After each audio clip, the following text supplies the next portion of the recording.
Hi friends, welcome to my original mask YouTube channel.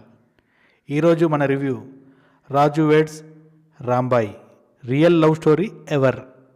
Babu director Sailu Kampati pre release ఈవెంట్లో ఏమన్నావు? సినిమాకు negative talk వస్తే అమీర్పేట్ సెంటర్లో కట్ డ్రాయర్పై తిరుగుతా. సినిమా చూసా, సినిమా అస్సలు నచ్చలేదు. తిరుగుతావా ఇప్పుడు? కట్ డ్రాయర్పై తిరుగుతావా? ఛాలెంజ్ చేసావు కదా, పద అమీర్పేట్ సెంటర్కే కట్ డ్రాయర్పై తిరగాలి. ఇప్పుడు నువ్వు పెద్ద ప్యాషన్ అయిపోయింది ఈ నడుమ అందరికీ. సినిమా బాగలేకపోతే నెక్స్ట్ సినిమా నేను చేయను, నెక్స్ట్ సినిమాలో నేను కనపడను. ఏ హౌలాగాలనుకున్నారా ఆడియన్స్? రోత రోత రోత అనిపిస్తోంది మీరు చేసే స్టంట్లకి. సినిమా బాగుంటే చూస్తారు, లేకపోతే లేదు. ఓ కళాఖండం తీసావా సినిమా నువ్వు ఇప్పుడేమన్నా? సినిమా ఎలాగైనా ఉండనివ్వు, సినిమా మీద నీకు ఎంత కాన్ఫిడెన్స్ అయినా ఉండనివ్వు. ఇలాంటి స్టేట్మెంట్లు లేకీగా వరస్ట్గా అనిపిస్తాయి. సినిమా రిలీజ్కి ముందు మీరే క్లైమాక్స్ లీక్ చేసుకుని చీప్ ట్రిక్స్ గేమ్స్ ఆడారు. తీరా చూస్తే ఆ క్లైమాక్స్ ఇందులో లేదు. 2010లో జరిగే యథార్థ కథ అని బయటకు చెప్పారు. ఏముందిరా ఈ కథలో? ఏముందని తీశారు? ఏముందని రాసుకున్నావు? ఆ రాసుకుదేమన్నా కరెక్ట్గా సినిమాలో తీసావా? అది లేదు. ఈ సినిమాకు మెయిన్ ప్రాబ్లం నీ డైరెక్షనే. ఈ సినిమాకు రేటింగ్ వరస్ట్గా ఉంది, ఎక్కడ ఎంగేజింగ్ అనిపించదు. యావరేజ్, నన్ను అడిగితే బిలో యావరేజ్ ఈ మూవీ. ఎంగేజింగ్గానే ఉండదు సినిమా, రొటీన్ టాంప్లెట్లో వెళ్తుంటుంది సినిమా. నా బొంగులో సినిమా, నా బొంగులో డ్రామాలో. ఈ సినిమాకు మళ్ళీ నీ స్టేట్మెంట్ ఒకటి, కట్ డ్రైవర్లో తిరుగుతా. అది కూడా ఇప్పేరా, అది కూడా ఇప్పేసుకుని తిరగరా, ఎవరొద్దన్నారు?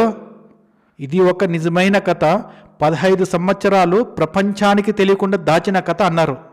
అసలు ఈ కథ ప్రపంచానికి తెలియాల్సిన అవసరం ఏముందిరా?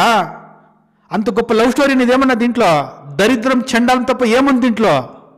15 సంవత్సరాలు కాదు, 100 సంవత్సరాలైనా ఈ కథ ఎవరికి తెలియాల్సిన అవసరమే లేదు. నార్మల్ స్టోరీ, నార్మల్ మూవీ, అంతే, ఇంకేం లేదు.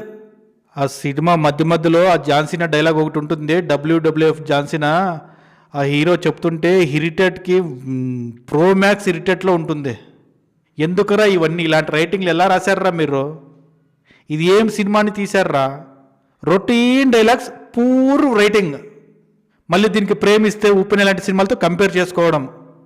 ఏముందిరా కథలో? నార్మల్ కథే కదా. ఒక అమ్మాయి అబ్బాయి ప్రేమించుకుంటారు, ఆ అమ్మాయి వాళ్ళ నాన్న ప్రేమకు ఒప్పుకోడు.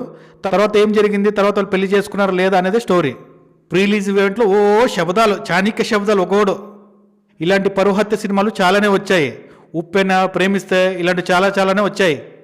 కానీ నువ్వు చెప్పిన విధానం ముందే చాలా బోరింగ్గా ఉంటుంది, ఇంట్రెస్టింగ్గానే ఉండదు. అసలు ఏమైనా డైరెక్షన్ అని ఇది? క్లైమాక్స్ ఒకటి కొంచెం హార్ట్ హిట్టింగ్గా ఉంటుంది అంతే. ఏదో ఉందని ఈ సినిమాలో పబ్లిసిటీ, తీరా చూస్తే ఏం లేదు, డొల్లా, ఏం లేదు, డొల్లా. రాంబాయి ఫాదర్గా చేసిన అతను కూడా క్యారెక్టర్ని సరిగ్గా ఎక్స్లాబిష్ చేయలేకపోయావు, సరిగ్గా వాడుకోపోయలేవు అతన్ని నువ్వు. అదొక్క క్యారెక్టర్ పండించిన సార్లు నీ సినిమా సూపర్ హిట్ అయ్యేది.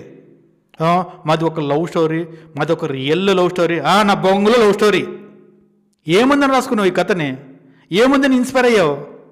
ఒకవేళ నువ్వు ఇన్స్పైర్ అయినా కూడా నువ్వు చూపించిన విధానం అస్సలు బాగలేదు, అస్సలు ఎంగేజ్ చేయలేకపోయినావు సినిమాను, ఎక్కడ ఇంట్రెస్ట్ క్రియేట్ చేయలేకపోయావు. నీకే చెప్తున్నా డైరెక్టర్ సాయిలో, నీకే చెప్తున్నా, ఇలాంటి స్టేట్మెంట్లు ఇవ్వకు. ఎంత పోటు మగాడా? ఎంత పెద్ద పెద్ద బ్లాక్ బస్ట్ ఇచ్చిన డైరెక్టర్లు స్టేట్మెంట్లు ఇవ్వడానికి ఆలోచిస్తారు. మైక్ చిక్తే చాలు స్టేట్మెంట్లో. ఆ ఛాలెంజ్ గట్టర్లు మానేసి ఫస్ట్ స్టోరీ మీద కాంట్రాస్ట్ చేయి. ఆ స్టోరీని ఎలా ఎంగేజ్గా చేయాలి, ఎలా ఆడియన్స్ సీట్ల నుంచి లేకుండా చేయాలి, ఎలా ఇంట్రెస్టింగ్గా చూపించాలని దాని మీద ఫోకస్ పెట్టు. సినిమా బాగుంటే చూస్తాం, లేకపోతే లేదు.